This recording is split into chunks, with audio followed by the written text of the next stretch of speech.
أشهد أن لا إله إلا الله.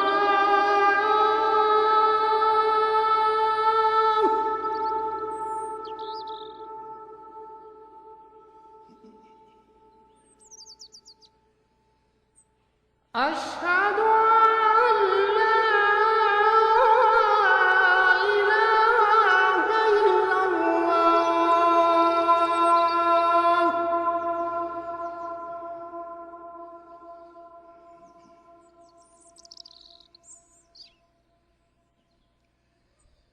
أشهد أن محمد رسول الله.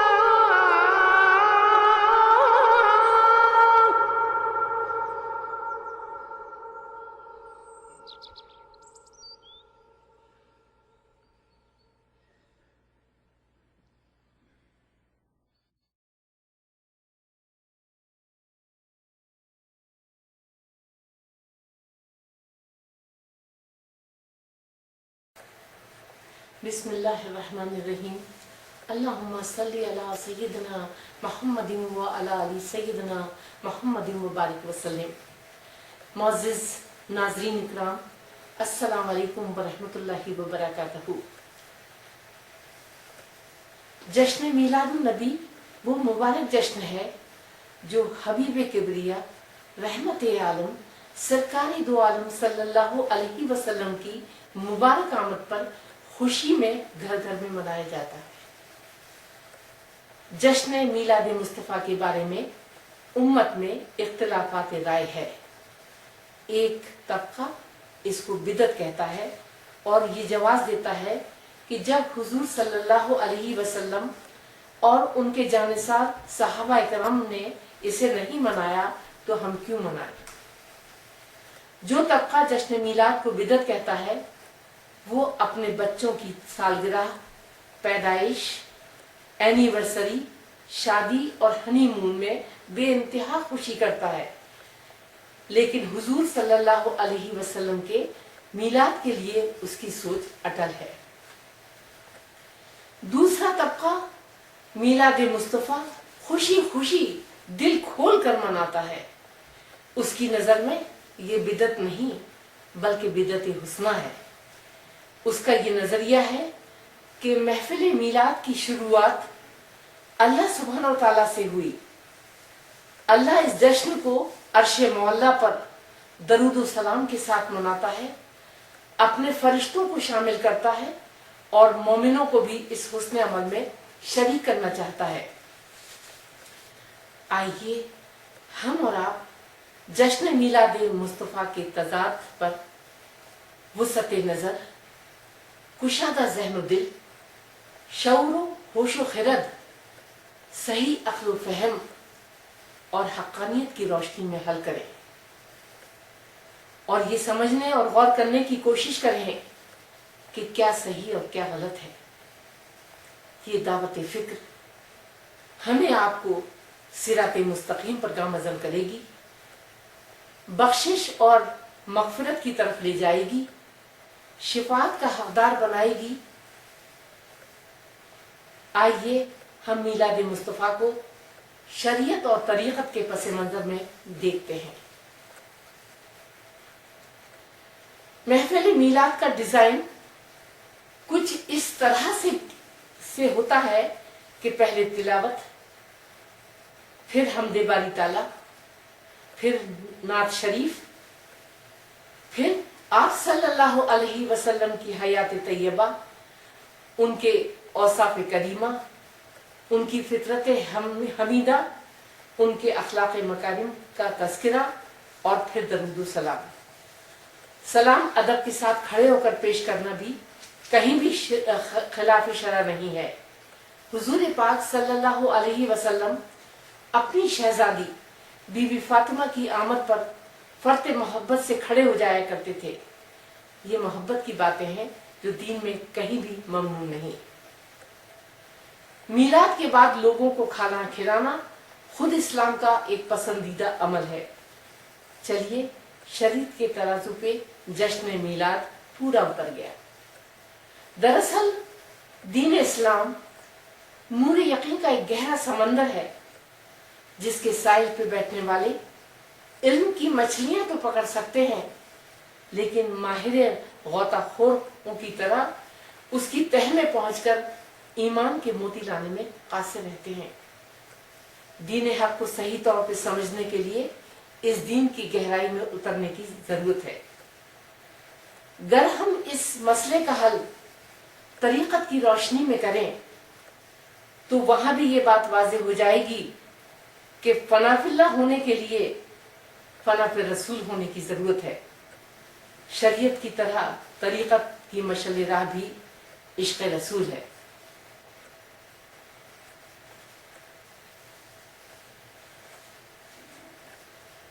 اگر ہم دین اسلام کی سنہری تاریخ کا جائزہ لیں، ایک سچے اور اچھے مومن بن کر اس کی گہرائی میں اترنے کی کوشش کریں، حضور پرنور صلی اللہ علیہ وسلم کے مراتب اعلیٰ کو سمجھنے کی کوشش کریں، دین حق کو پھیلانے اور ہم تک پہنچانے میں آپ صلی اللہ علیہ وسلم نے جن مشکلات اور مشقتوں کا سامنا کیا اسے تہہ دل سے محسوس کریں۔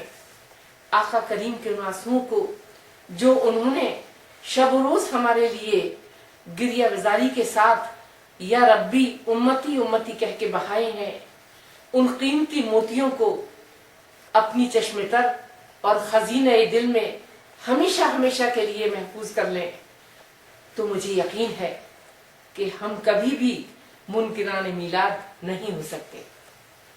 یہ تاریخ کے سنہرے اوقات ہمارے دلوں کی صفائی میں 100% کارگر ثابت ہوں گے۔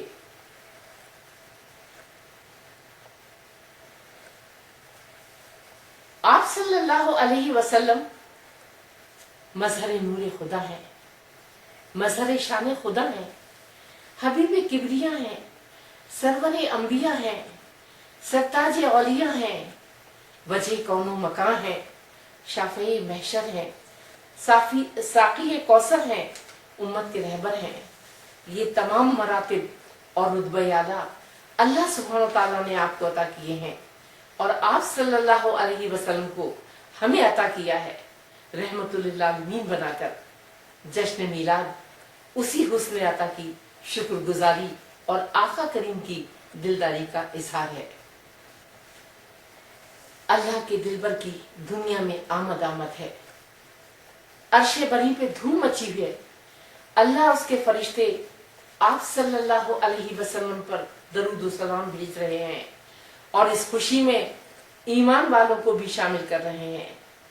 محبوب کو اس دنیا میں بھیجنے سے پہلے اللہ سبحانہ وتعالیٰ نے کائنات کی تخلیق فرمائی، اسے رنگ و نور سے سجایا، پرندوں کی چہچہاہٹ اور نغمہ سرائی سے اس جشن کا آغاز کیا، آپ کے خیر مقدم کے لیے رسولوں کو بھیجا، آپ کو آخری نبی الزما کے اعزاز سے نوازا، آپ پر کتاب مبین کلام پاک کلام نور نازل فرمائی اور آپ پر دین حق کی تکمیل فرمائی۔